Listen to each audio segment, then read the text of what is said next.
Lahi kayo ba? Sige, ito tama. Abandonment. Ikaw na first aider, nakita na ni mo na ay disgrasya, pero wala kang ginawa. Hindi ka lang gani nagtawag man lang ng rescue or ambulance. So, yan siya ang pwedeng ano sa'yo, abandonment. Okay. Like for example, di ba kanina, asking for consent.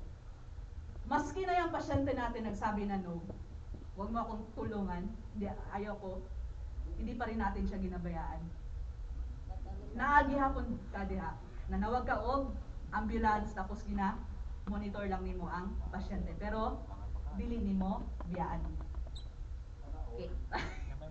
Bala ka dyan. Abangan ka. Bala ka dyan. Wala ka din o.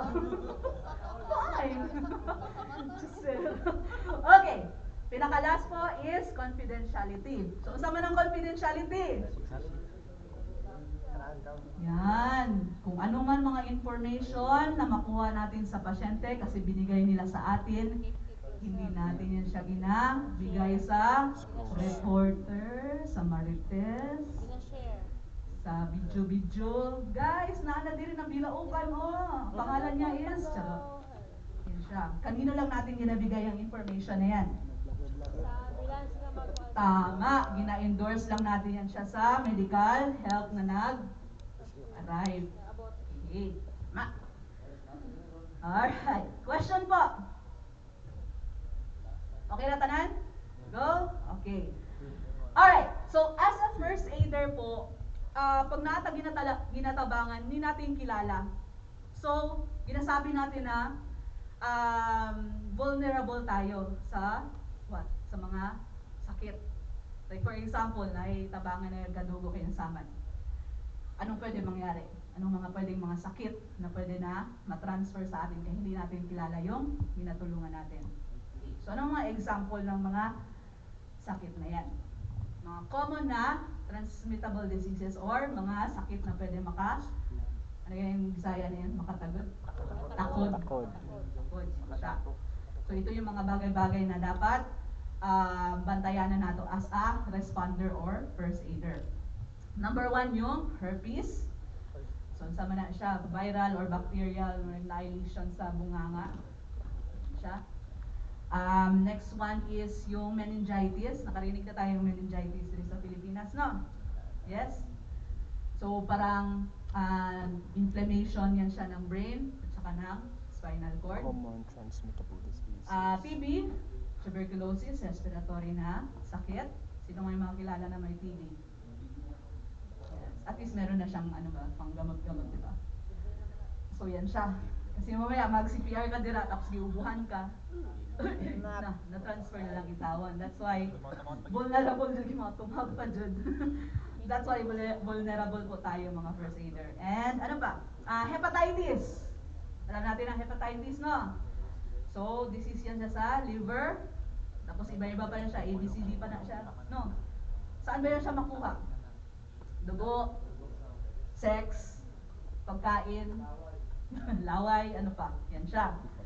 And then, ang HIV or AIDS. So, ano yan siya mangyayari? Gina-atake yung katawan ng pasyente, nagababa yung immune system, yun. So, yun ang na-compromise. So, kaya nagasakit ang pasyente.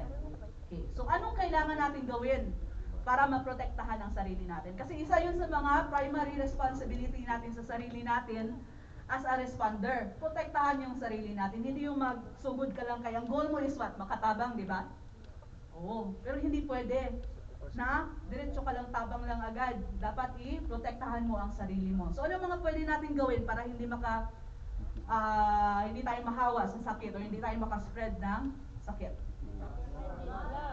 Tama. So ano ba yan tawag natin sa mga mask, sa mga gloves, sa mga face shield? Yan. Or personal protective equipment. Okay. Yan siya, PPE.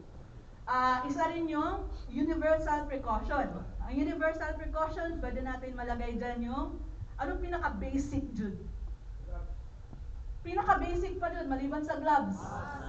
Pinaka pa dyan, napa dyan? Napa dyan? Tama, hugas. Hand washing. Bago ka maghawak ng pasyente, pagkatapos mo maghawak ng pasyente. So yun ang pinaka-basic jud na prevention sa pag-spread ng disease. Pero kung on the spot na siya, ma'am, pwede ra ang alcohol. Pwede. Oo naman. Okay. Yes po.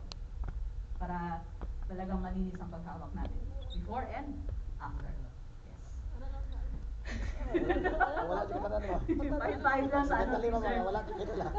Okay, another one is yung BSI or Body Substance Isolation. So basically, kung ano ito siya, mga protocol or steps na gina-follow natin pag maghawak na tayo ng mga dugo, yung galing sa pasyente, suka, ihi, tae, etc.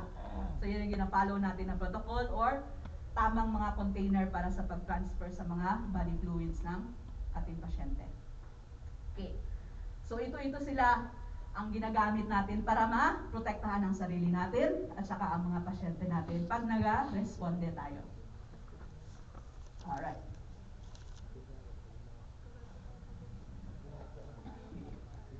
So, next one is yung mga equipment and supply na kailangan natin. Examples nito is yung spine board. Meron po tayong spine board ang SM, of course. Yes? Ilan po? Anim. Anim. Anim mga sinikulan. Okay. Alright. Sa So, magod mo, question ko sa'yo, pagtaro mo bakit, kaya? para saan ang spine board? Mas specific pa dun. Para saan? Pangkarga. Okay. And para specific pa dun, pangkarga sa mga pasyente na may possible na neck, back injury. Kasi ang mga bagay, mga tao na yan, dapat hindi malihok-lihok. So that's dapat meron tayong spine board. Splints. Ang sabi ng splints?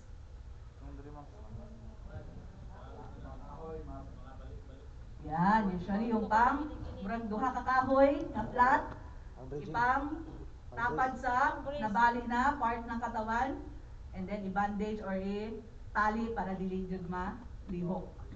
Yan. And of course, poles and blankets para pang transport natin sa ating pasyente.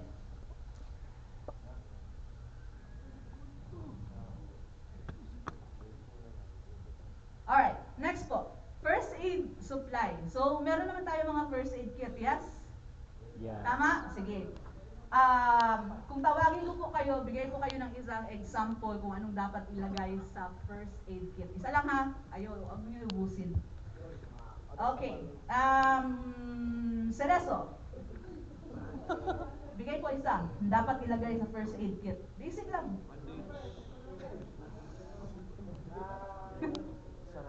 Alcohol. Very good. Jason.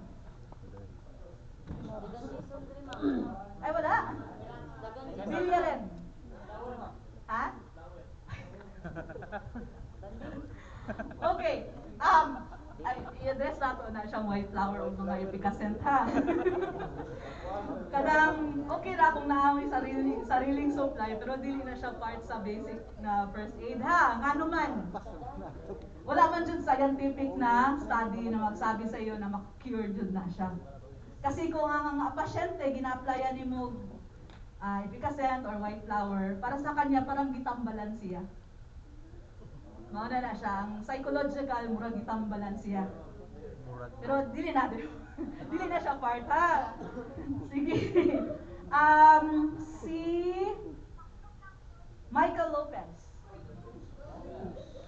Yes po, alcohol and Betadine, no? betadine. Ano man yung betadine? Brand man yung betadine. So, povidone, iodine. Iodine. Yan, tama ko. Since gusto ko mag-away-away kayo, sir, ikaw daw mag-turo sa ibang tao, sa next na Away-away. person. Next person. Yes po. Sige. Ang away-away Mana na na po. pala bro, mana man ni? Si ano ma'am, Rachel. Rachel. Yes po, Rachel. Alcohol, iodine, bandage. Sige po. Rachel, turo ng iba.